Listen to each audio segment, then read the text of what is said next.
good friend and fellow karate pioneer, Primo Scalzo. Members of the martial arts community are also here to support John.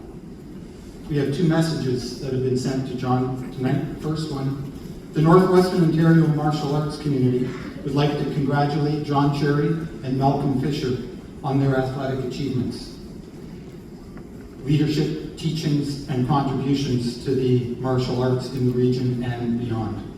You are an inspiration to us, and we are grateful for your role as pioneers in karate. You have paved the way for generations to come. Bravo on your induction as athletes into the Northwestern Ontario Sports Hall of Fame. The second message, I'm so proud to congratulate my good friend John Charry on his induction into the Northwestern Ontario Sports Hall of Fame. I've seen firsthand his incredible dedication to karate, not just in his own achievements, but in the way he's inspired and guided so many students to live with discipline, respect, and confidence. What makes this honor even more special is John's commitment beyond the sport. His generosity, mentorship, and service have touched countless lives in our community. John, this recognition is truly deserved, and while I cannot be there in person, I couldn't be happier to celebrate this milestone with you in the spirit of Karate Do. And congratulations, my friend, Frank Puglia, a former student and friend. Thank you.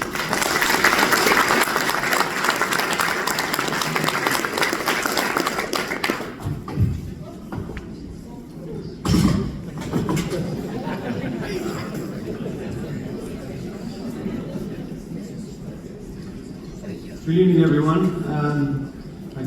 Somebody said I had to crawl on my hands and knees to get here today, and it's almost true, since my car broke down. Anyways, I'd just like to show my appreciation to the Northwestern Ontario Sports Hall of Fame for making to be the induction for this year for karate, which I think is a milestone because there's not too many martial arts clubs or karate schools that belong to any city like we do in Northwestern Ontario.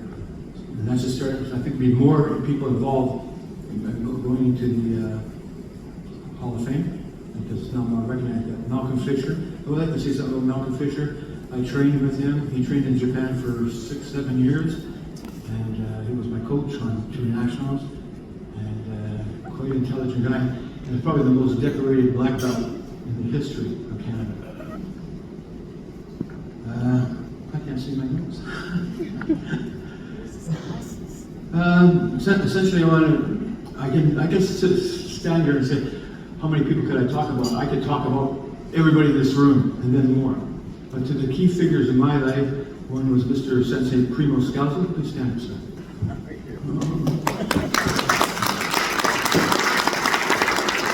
I want to mention that Sensei Primo Scalzo was president or vice president of the association in Northern Ontario, and with his work, he wanted to maintain a high standard and getting athletes to compete in national competitions. Without all his work involved in getting new young students competing, is second to none. And if he didn't do what he did, I would not be standing here.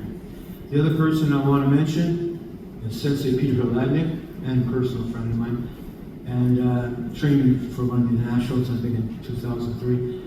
And if you want a good coach, you will see Peter Hladnik. He passed away not too long ago, but a great influence in my life. And I don't think I can say anything else. I just hope that things continue to improve. This is fantastic. I've never been to one of these before. And again, I'm truly honored. But I got to tell you this before I go. Is that we used to go to training camps, and Sensei Scott says, let's go to this training camp. Okay, whatever. And I thought, okay, you go down and work out for an hour. It was 6 hours a day, 5 days a week. And I looked at him, John, you coming back? No. 6 hours a day. Picture a guy, 250 pounds, you're holding him on his shoulders, let's count to 100. Camp kamikaze, keep moving. But in reality, I went back every year for 10 years. Right, Primo? You enjoyed that trip? I'm sure you did. Except for the answer. We're over there. And again, Peter Hladnik, I'm very, my dad went Charry's Corner. Peter Hladnik was teaching karate at 208 Simpson Street. And that's where I started.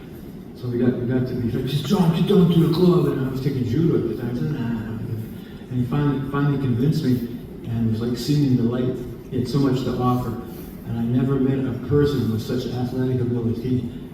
5'4" in every direction, runs marathons, was a well-known competitor, highly respected. And if it wasn't for him, I would have never got to compete on a high level. And the last little story I'd like to share is that, I don't know if I should tell this story, not really a good story. Anyways, I was teaching, I'm an x-ray tech, and I was teaching nurses how to do x-rays up north in Pickle Lake, you know where Pickle Lake is. And so I went out there to teach the nurses, and his daughter was there, very attractive young lady. And she says, let's go for a drink to that bar. And I said, well, you're going to get beer or beer. You're not going to get anything else. But anyways, when she went in there, again, all the guys are trying to, make a new date. And I says, Ione, you better leave, because, I'm getting a little nervous. And this is not Hong Kong, and I'm not Bruce Lee. This place will block a punch, Sensei used to tell me, don't be there. But anyways, the guy attacked me. I did a quick move to get out of it, and the next day he came into the thing, and his nose was like this. That's when he went to grab me, and I threw my head forward and like bang right in the nose. And the guy comes in for an X-ray, and I go, I know what that's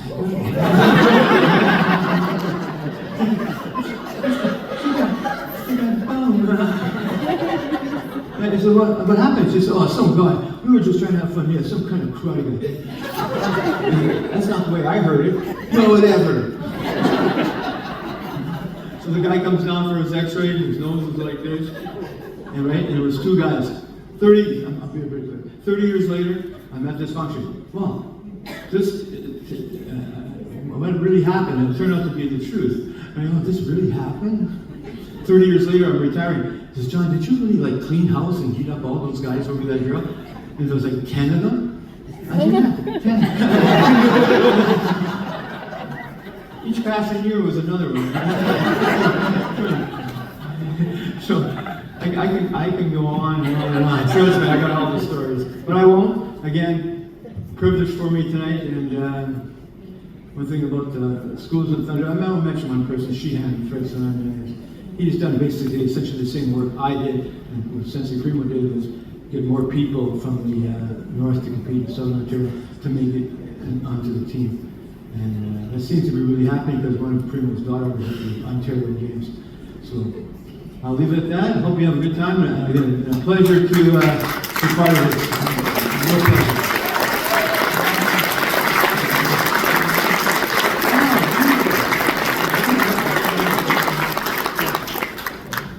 See what I can do with another glasses.